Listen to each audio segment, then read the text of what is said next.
আপনারা জুমার খুতবায় শুনে থাকেন নবীর সাহাবীদের মধ্যে থেকে আবু বকর সিদ্দিক রাদিয়াল্লাহু তাআলা আনহুর বৈশিষ্ট্য বর্ণনা করা হয়েছে। আরহামু উম্মতি বিউম্মতি আবু বকর, আমার উম্মতের জন্য সবচেয়ে দয়ালু এবং মেহেরবান হচ্ছেন আমার সাহাবী আবু বকর সিদ্দিক। সুবহানাল্লাহ, এটা ওনার একটা স্বতন্ত্র বৈশিষ্ট্য। ওমরের ব্যাপারে বলা হয়েছে ওয়া আশাদুহুম ফি আমরিল্লাহি উমর, আল্লাহ পাকের বিধিবিধানের ক্ষেত্রে সবচেয়ে কঠোর আপসহীন ব্যক্তিত্ব হচ্ছেন ওমর ইবনুল খাত্তাব। কথা বলেন ঠিক কিনা? নবী বলছেন ওয়া আসতাকুহুম হায়াআন উসমান, আমার উম্মতের মধ্যে থেকে সবচেয়ে বেশি লজ্জাশীল, লজ্জা সবার মধ্যেই ছিল, কিন্তু যার মধ্যে নুমায়া ছিল, বিশেষ করে উল্লেখযোগ্য, ইনি হচ্ছেন ওসমান ইবনে আফফান।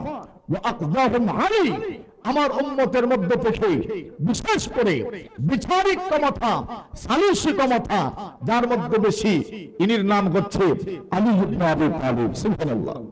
ওয়া আ'লামুহুম বিল হালাল ওয়াল হারাম মুআয ইবনে জাবাল, আমার সাহাবায়ে কেরামদের মধ্যে থেকে হারাম হালালের বেশি জ্ঞান রাখনে ওয়ালা সাহাবী হচ্ছেন মুআয ইবনে জাবাল। সুবহানাল্লাহ।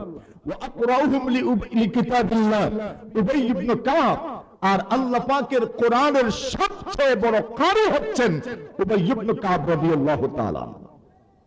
কারি সাহেব